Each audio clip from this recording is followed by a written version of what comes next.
ఈ మధ్య కాలంలో ఆంధ్రప్రదేశ్‌లో ఎమ్మెల్యేలు రకరకాల ఆహ్, పద్ధతిలో ప్రజల్ని ఇబ్బంది పెడుతూ వార్తల్లోకి ఎక్కుతున్నారు. హ్మ్.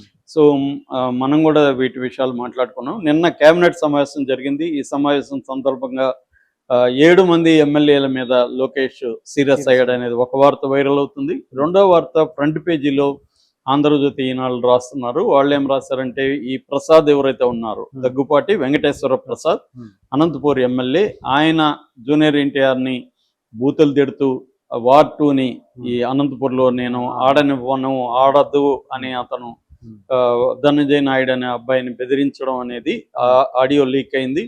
ఆ తర్వాత ఆయన సారీ చెప్తూ ఒక వీడియో రిలీజ్ చేశాడు. అది నా వాయిస్ కాదది.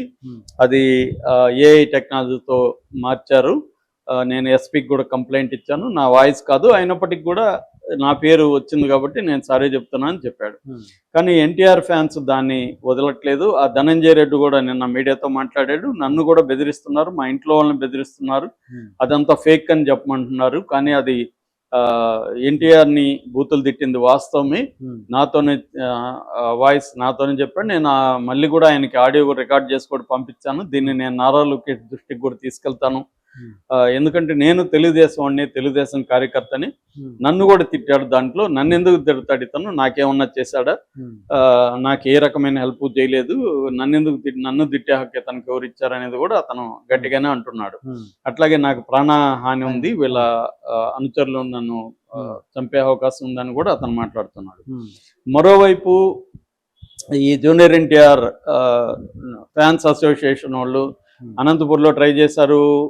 రాష్ట్రంలో విశాఖలో, శ్రీకాకుళంలో, గుంటూరులో రకరకాలుగా ట్రై చేసినా కూడా ఎక్కడ వాళ్ళకి పర్మిషన్ ఇవ్వలేదు పోలీసులు. సో కాబట్టి వాళ్ళు హైదరాబాద్లో వచ్చి ప్రెస్ మీట్ పెట్టి చెప్పుకోవాల్సిన ఒక దుస్థితి ఏర్పడింది.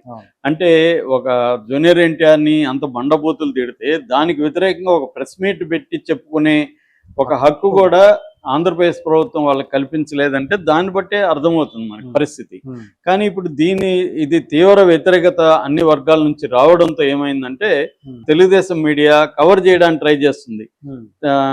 మందలించాడని మొన్నటి నుంచి చెప్తుంది. నిన్న ఏం చెప్పారు కథనం అంటే, ఇతను వెళ్ళాడని, చంద్రబాబు వివిధ మార్గాల ద్వారా ఇన్ఫర్మేషన్ తెప్పించుకున్నాడని. కథనం చూడండి ఎలా ఉంటాయి. అంటే నెరేటివ్ జర్నలిజాన్ని స్టడీ చేయాలంటే మనం జాగ్రత్తగా స్టడీ చేస్తే ఒక విషయాన్ని వీళ్ళకి అనుకూలంగా ఎలా మలుచుకుంటూ రాస్తారనే దానికి ఇది ఒక ఎగ్జాంపుల్. సో వివిధ మార్గాల ద్వారా చంద్రబాబు ఇన్ఫర్మేషన్ తెప్పించుకొని అతన్ని తీవ్రంగా మందలించాడంట. అతను ఎక్స్ప్లెనేషన్ ఇవ్వబోతుంటే కూడా చాలా ఆపు, నాకు అన్ని తెలుసు, నువ్వు మాట్లాడద్దు అసలు అని కోపంగా ఆయన తరిమేశాడంట అతన్ని. సరే బాగానే ఉంది, కానీ చర్య ఏం తీసుకున్నాడు? సారీ చెప్పమనాలి కదా మామూలుగా అయితే.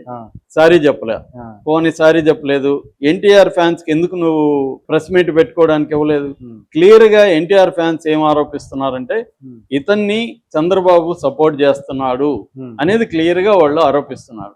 ఎందుకంటే ఇంత మందలించిన వ్యక్తి పనిష్మెంట్ కూడా ఇవ్వద్దు, నువ్వు సారీ చెప్పురా అని చెప్పాలి కదా. పబ్లిక్ గా చెప్పు, వాళ్ళు అడుగుతున్నారు కదా, పబ్లిక్ గా వెళ్ళి చెప్పు. నువ్వు ఇట్లా వీడియో చేయడం కాదు, ప్రెస్ మీట్ పెట్టి అది నా వాయిస్ కాదు అయినా కూడా నేను సారీ చెప్తున్నానని చెప్పు. అది వదిలేసి తీవ్రంగా మందలించాడు, అసలు నువ్వు నా కంటికి కనపడద్దు అన్నాడు. ఈ డ్రామా అంతా మనకు తెలుసు. ఇప్పుడు మీరేదైనా తప్పు చేస్తే నువ్వు నా కంటికి కనపడద్దు అంటే అదేమన్నా పనిష్మెంటా? ఓకే, కంటికి కనపడదు ఇంకా మంచిదే అనుకొని వెళ్ళిపోతాడు అతను, అంతే కదా. అతనికి భయం ఉండాలంటే అతను చేసిన తప్పుకి ఏదో ఒక పనిష్మెంట్ అన్న ఉండాలి, కనీసం దాన్ని సరిదిద్దాలని ఉండాలి. అంటే ఇక్కడ క్లియర్ గా లోకేష్ పేరు చెప్పాడు అతను, లోకేష్ కోసమే అతను మాట్లాడినట్టుగా ఉంది అక్కడ.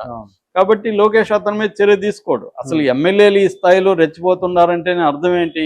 మనల్ని ఎవడు ఏమి చేయలేడు, ఎవరికి కావాల్సింది వాళ్ళకి ఇచ్చాము, ఆల్రెడీ ఇస్తున్నాము, కాబట్టి మనల్ని జోలికి రారనే కాన్ఫిడెన్స్ లేకపోతే ఎందుకు చేస్తారు అసలు? ఫస్ట్ ఆఫ్ ఇప్పటి వరకు ఏ ఎమ్మెల్యే మీద చర్య తీసుకున్నారు? మళ్ళీ ఏమో లోకేష్ 7 మంది ఎమ్మెల్యేల మీద అరిచారని ఒక లిస్ట్ ఇచ్చారు. ఆ లిస్ట్ ఏంటంటే గుంటూరు తూర్పు ఎమ్మెల్యే నజీర్ అహ్మద్, అతను ఒక తెలుగుదేశం లేడీతోనే, మహిళా విభాగం లేడీతో ముద్దులు పెట్టుకోవడం ఆ వీడియో లీక్ అయింది. దాని మీద అరిచాడని ఒకటి, అరిచాడో లేదు తెలియదు, మీడియా రాస్తుంది ఇదంతా.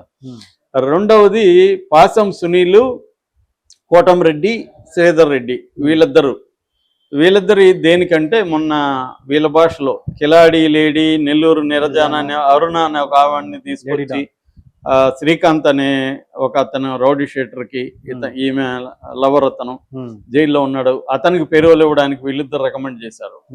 దానికి వాళ్ళిద్దరి మీద అరిశాడని. నిజానికి సాక్షి దీనికి సంబంధించి ఒక కథనం తీసుకొచ్చింది. అది అసలు అనితనే సంతకం చేసి ఇచ్చారు. నిజానికి హోమ్ డిపార్ట్మెంట్ లో పై అధికారులు రిజెక్ట్ చేస్తే మళ్ళీ అనితనే లేదు ఇతనికి ఇవ్వండి అని ఆమె సంతకం చేసిందని ఒకటి వాళ్ళు పెట్టారు కూడా అవన్నీ. మరి ఆమె సమాధానం ఇవ్వాలి, అది నిజమా కాదు మనకు తెలియదు. ఎందుకంటే సాక్ష్యం కూడా మనం జ్యోతిని ఈనాళ్ళు ఎలా నమ్మలేమో సాక్ష్యం కూడా అలా నమ్మలేము, సత్యం ఎక్కడో ఉంటది. కాబట్టి అది కరెక్టా కాదో తెలియదు. ఏదేమైనా అది తీసుకొచ్చారు. మొత్తానికి హోంశాఖ ఇవ్వకపోతే పెరోల్ రాదు, అదైతే అందరికి తెలిసిన విషయమే. సో హోంశాఖ అయితే హోంశాఖ ఇతనికి ఇవ్వాలా లేదా చెక్ చేసుకొని ఇస్తుంది. అతను మరి అంతకుముందు పారిపోయిన వ్యక్తి 2014లో తెలుగుదేశం ప్రభుత్వంలోని పారిపోయి 4.5 సంవత్సరం బయట ఉన్నాడు. అంటే తెలుగుదేశమే కాపాడినట్టే కదా అతన్ని, పైగా అతను తెలుగుదేశం కార్యకర్త.